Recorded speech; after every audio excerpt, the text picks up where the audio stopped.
एक अद्भुत सैनिक और एक पौराणिक कहानी का नायक, तुम्हारा भाई जिसे देवता मानते हैं। जब वो आएंगे, और वो जरूर आएंगे,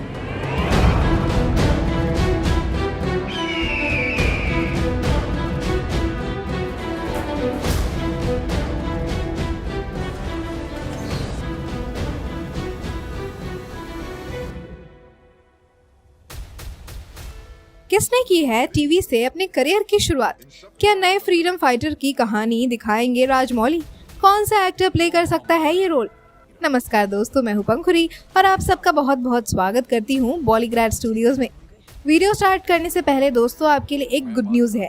अगर आप भी सिनेमा की दुनिया से जुड़ना चाहते हैं, काम करना चाहते हैं, तो डिस्क्रिप्शन बॉक्स में दिए हुए जॉब लिंक पर क्लिक कीजिए और इस अपॉर्चुनिटी का भरपूर फायदा उठाइए। आज के टाइम में टीवी इंडस्ट्री ने फिल्म्स को बहुत सारे ऐसे कलाकार दिए हैं जिनका फिल्म इंडस्ट्री को आगे बढ़ाने में एक बहुत ही बड़ा हाथ रहा है। अब एस राजमौली को कौन नहीं जानता। दुनिया भर को बाहुबली और RRR जैसी फिल्में देने वाले राजमौली ने अपनी फिल्मी करियर की शुरुआत तो साल 2001 से की थी, पर ये उनका पहला काम नहीं था। उन्होंने अपने करियर की शुरुआती दिनों में तेलुगु टीवी शो में काम किया था। उनका काम बतौर असिस्टेंट डायरेक्टर का रहा। तब वो के रघुवेंद्र राव के असिस्टेंट में काम करते थे और उनका काम था असिस्टेंट डायरेक्टर का, और उन्हीं से राजमौली ने डायरेक्शन की बारीकियां सीखी। राजमौली अक्सर के राघवेंद्र को अपने मेंटर बोलते हुए देखे जाते हैं।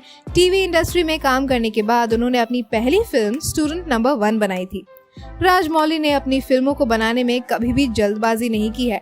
RRR को बनाने में भी 4 साल का वक्त लग गया था, जिसके बाद उन्होंने अब इस फिल्म के सीक्वल पर काम करना शुरू कर दिया है। सोर्सेज की माने तो फिल्म की कहानी को आगे बढ़ाया जाएगा, जिसमें कोमाराम भीम और अलूरी सीताराम राजू के साथ ही एक और फ्रीडम फाइटर की कहानी को भी दिखाया जाएगा, और ये फ्रीडम फाइटर होंगे खुदीराम बोस। इन दोनों ही फ्रीडम फाइटर्स की तरह खुदीराम बोस का नाम भी हिस्ट्री में कहीं भी देखा नहीं जाता है। फिल्म के सीक्वल के लिए इस कैरेक्टर को इसलिए चूज किया गया है क्योंकि केवल 18 साल की उम्र में ही उन्होंने अंग्रेजों से टक्कर लिया था और अंग्रेजों ने इन्हें फांसी दे दी थी।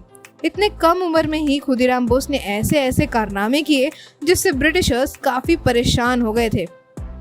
रियल लाइफ में तो खुदीराम बोस को फांसी की सजा हो गई थी, पर फिल्म में हमें कुछ नया देखने को मिलेगा।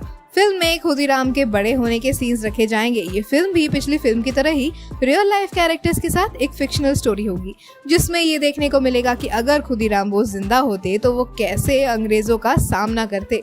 रियल लाइफ में कभी भी खुदीराम बोस, कोमाराम भीम और अलूरी सीताराम राजू एक दूसरे से नहीं मिले, पर सीक्वल में उन्हें एक खास मकसद को पूरा करने के लिए एक साथ दिखाया जाएगा। 18 साल से भी कम उम्र के खुदीराम बोस धोती में नजर आते हैं, पर मेकर्स ने फिल्म में खुदीराम को धोती के अलावा और भी कपड़े में दिखाने का प्लान बनाया है। इसी के साथ फिल्म में एक सीन ऐसा भी होगा जिसमें लोगों को रियल खुदीराम की झलक भी देखने को मिलेगी।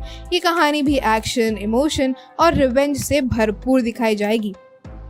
अब जब फिल्म में तीसरे कैरेक्टर का आना ऑलमोस्ट डन ही दिखाई दे रहा है, वहीं सवाल ये उठता है कि अब फिल्म में खुदीराम के किरदार के लिए कौन से एक्टर को चूज करेंगे राजमौली?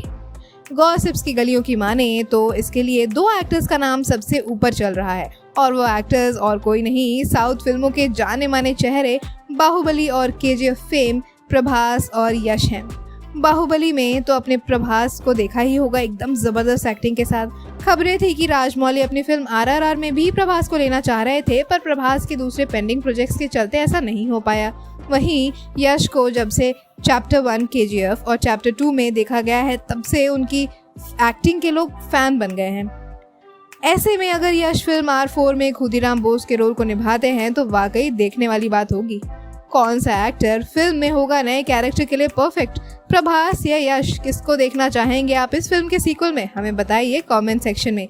आज के लिए इस वीडियो में बस इतना ही। अगर आपको वीडियो पसंद आई तो इसे लाइक कीजिए, शेयर कीजिए अपने दोस्तों के साथ, और बॉलीग्रैड स्टूडियोज को भी जरूर सब्सक्राइब कीजिए। आज की स्क्रिप्ट लिखी है जय श्री ने।